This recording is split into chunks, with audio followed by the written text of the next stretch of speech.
जाय लाइफस्टाइल में हम ज्वाइन क्यों करेंगे? क्या है जाय लाइफस्टाइल के अंदर जिसको लेकर लोग इतना उतावले हो रहा है? इन सब क्वेश्चन का आंसर आपको इस वीडियो के माध्यम से मिलेगा।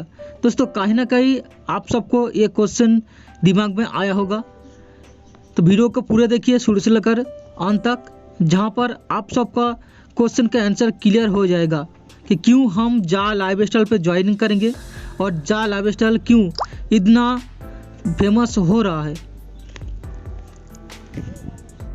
ये एक सवाल जो है जा लाइफस्टाइल क्यों करना चाहिए, ये सवाल अगर लोगों का सॉल्व हो जाएगा तो माय डियर फ्रेंड्स सभी जगह पे खुशहाली रहेगी। जितने भी लोग हमारे साथ में जुड़े हुए हैं, जितने लोग काम कर रहे हैं, सभी लोगों की लाइफ चेंज होने वाली है। तो ये सवाल बहुत बहुत इंपॉर्टेंट है माय डियर फ्रेंड्स। सो सबसे पहले इंपॉर्टेंट क्या चीज़ है? आपका वाई, आपका क्यों। ये जो सवाल है वाई आई मैं जा लाइफस्टाइल के अंदर मैं क्यों हूँ। अगर आपका वाई सही है, अगर आपका वाई मजबूत है, बड़ा है, तो ही आपको जो हाउ का होता है ना, हाउ कैसे, उसका पता चल जाएगा। अगर आपको पता ही नहीं कि मैं यहाँ पर क्यों हूँ, 1100 रुपये डाल के मैं 7000 कमाने के लिए आया हूँ, तो sorry, this is not the platform. ये प्लेटफॉर्म उन लोगों के लिए जो अपना एक नया मुकाम हासिल करना चाहते हैं, ज़िंदगी में कुछ हासिल करना चाहते हैं, अपने परिवार को खुशहाली देना चाहते हैं, अपने परिवार को एक नया जीवन देना चाहते हैं। जो लाइफस्टाइल आप नहीं जी पाए वो अपने परिवार को दे सकते हैं।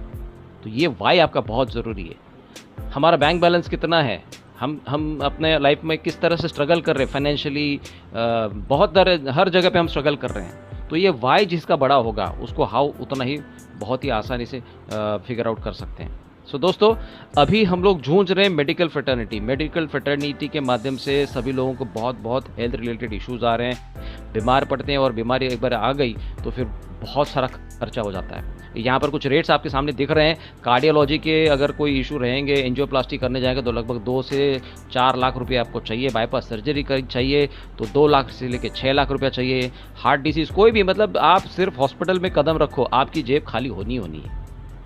अगर बड़ा बीमारी अगर हो जाता है, जैसे हार्ट ट्रांसप्लांट करना है तो 14 लाख से 25 लाख रुपये चाहिए। लिवर ट्रांसप्लांट करना है, बदलना है, 25 लाख से 35 लाख रुपया चाहिए। किडनी ट्रांसप्लांट करना है तो 3 लाख से लेकर 14 लाख रुपया चाहिए। तो ये बॉडी का जो पार्ट्स होते हैं ना, बहुत महंगे हैं बॉस, तो इनको संभालना बहुत ज़रूरी है। और अगर गलती से भी कुछ अगर हो जाता है तो क्या होता, जितनी भी जमा पूंजी होती है हमारी, जितनी भी जमा पूंजी होती है, उसको सब हमको निकाल के देना पड़ता है। और अगर आप लकी हो तो आप 100% फुल बॉडी, एक बॉडी के साथ में आप घर पे पहुंच सकते हैं जिंदा। नहीं, इतना पैसा होने के बाद भी एक जिंदा लाश, एक लाश ही घर पे पहुंच जाती है। अभी कोविड का सिस्टम चल रहा है, अब कोविड के रेट्स आप देख रहे हैं। मिनिमम एक बंदा भी अगर कोई कोविड की वजह से हॉस्पिटलाइज हो जाता है तो 10 से 15 दिन में कम से कम 3-4 लाख रुपए खर्च हो जाते हैं। तो क्या हम लोग इस मेडिकल इमरजेंसी के लिए तैयार हैं? क्या हमारे पास वो प्रोविज़न है? नहीं, सोचने वाली बात है। उसके बाद में एजुकेशन सेक्टर बहुत महंगा होते जा रहा है। एजुकेशन तो हमारे बच्चों को देना ज़रूरी है, बनता है, उनका वो हक है। अगर आप उनको प्रॉपर एजुकेशन नहीं देंगे तो आगे उनको जॉब्स नहीं मिलेगी, वो अपने बिजनेसेस नहीं स्टार्ट करेंगे। तो अगर एक बच्चे का अगर आप अप्रॉक्सीमेटली अगर आप कैलकुलेशन करते हैं तो लाख रुपए से लेकर 1.5 लाख रुपए एक बच्चे के पीछे खर्चा हो जाता है, स्टार्टिंग फ्रॉम उसका ट्यूशन फीस, खाने पीने का, स्कूल का, बुक्स का, everything, tuition fees including admission fees, फिर बिल्डिंग फंड के नाम से लूटा जाता है। तो ये बहुत सारी चीज़ें हैं, मतलब 1 लाख से लेकर 1.5 लाख रुपया आपको एवरी ईयर खर्च करने हैं। तो अगर आपका बच्चे ग्रेजुएशन तक पहुंचने हैं तो कितना लाख रुपया खर्चा होना चाहिए? 15 से 20 लाख रुपया आपका खर्चा हो जाए। So are we ready for that? क्या हमारे पास उतने पैसे हैं? नहीं है। इसीलिए हमको जा लाइफस्टाइल करना पड़ेगा। हम लोग मेडिकल ट्रीटमेंट्स लेने के लिए स्ट्रांग नहीं है, हम लोग अपने बच्चों को एजुकेशन नहीं दे पा रहे हैं, हम नॉर्मल लाइफस्टाइल जी नहीं पा रहे हैं। उससे और बड़ी परेशानी की बात यह है कि अनएम्प्लॉयमेंट जो रेट है वो बढ़ते जा रहा है। लोगों की नौकरियां जा रही है, लोगों के बिजनेसेस बंद होते जा रहे हैं, जो भी काम धंधे चल रहे हैं, नौकरी तो ख़त्म हो चुकी है। हर साल तीनों सेक्टर्स में जो ग्रेजुएशन बच्चे निकलते हैं, हर साल ऑलमोस्ट 5 से 7 लाख बच्चे ग्रेजुएशन होकर निकलते हैं बाहर माय डियर फ्रेंड्स। लेकिन जॉब्स कितनी क्रिएट हो रही है? नहीं के बराबर। बाकी लोगों ने क्या करना चाहिए? तो ये रीज़न है जा लाइफस्टाइल करने के लिए। अगर आपको एक अच्छी खासी ज़िंदगी जीनी है, नॉर्मली हम लोग हमारा जो एज स्पैन होता है, और अगर हम लोग उसको 60 ईयर्स का पकड़ते हैं तो पहले 30 साल तो हमको हमारे एजुकेशन कंप्लीट करने में, फिर ये कंपनी ट्राई करो, वो कंपनी ट्राई करो, वो कंपनी में जॉब के लिए अप्लाई करो। ओके, तो ये करते करते हमारा आधा एज तो निकल जाता है, 30 साल की उम्र तो ऐसे ही निकल जाती है।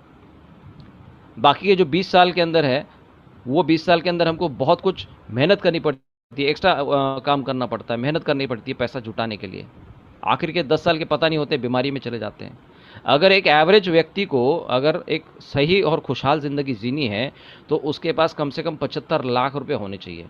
अब वो 75 लाख किस लिए होने चाहिए? भाई घर खरीदना होगा, कितने दिन घर भाड़े के घर पे रहोगे, रेंटल हाउस में रहोगे। खुद का घर होना चाहिए तो कम से कम 25 लाख रुपए चाहिए। हालांकि मुंबई जैसे शहर में 25 लाख अगर 25 लाख में तो घर मिलता नहीं है, आपको जाना पड़ेगा मुंबई के बाहर, सिटी में तो मिलेगा नहीं।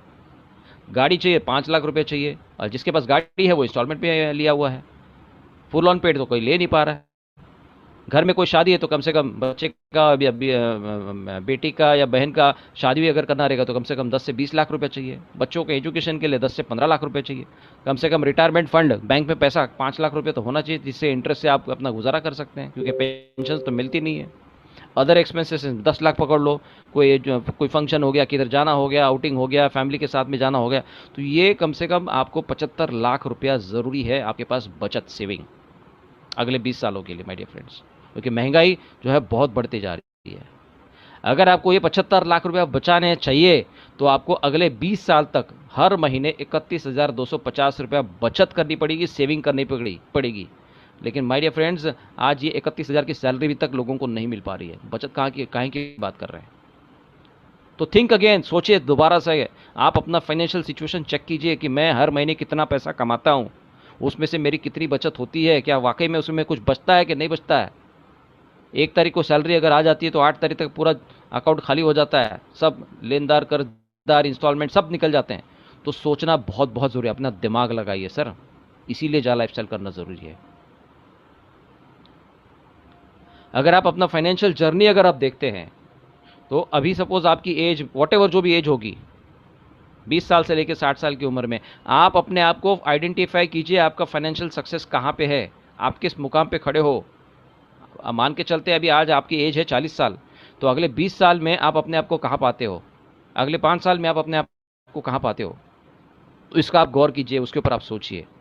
आपने क्या प्लानिंग बना के रखी है कि अगले 5 सालों में मेरे पास ये होना चाहिए, अगले 5 साल के बाद मेरे पास गाड़ी होनी चाहिए, मेरे पास बंगला होना चाहिए, मेरे बच्चे इस फलाना स्कूल के अंदर एजुकेशन लेते होने चाहिए। तो ये आपको सोचना पड़ेगा। ये एक बहुत ही पुराना कैप्शन मैंने ढूंढ के निकाला था, कहता है dear salary why are you not growing. भैया, जो हमारी जो तनख्वाह होती है वो बढ़ क्यों नहीं रही है? आपके जो मित्र जो है फ्यूल है, ब्रेड है, मीट है, ये तो बढ़ते जा रहे हैं। फ्यूल की कॉस्ट आप देख रहे हैं 100 रुपया पार कर चुकी है, तो ये तो बढ़ते जा रहे हैं, लेकिन जो तनख्वाह है लोगों की वो तो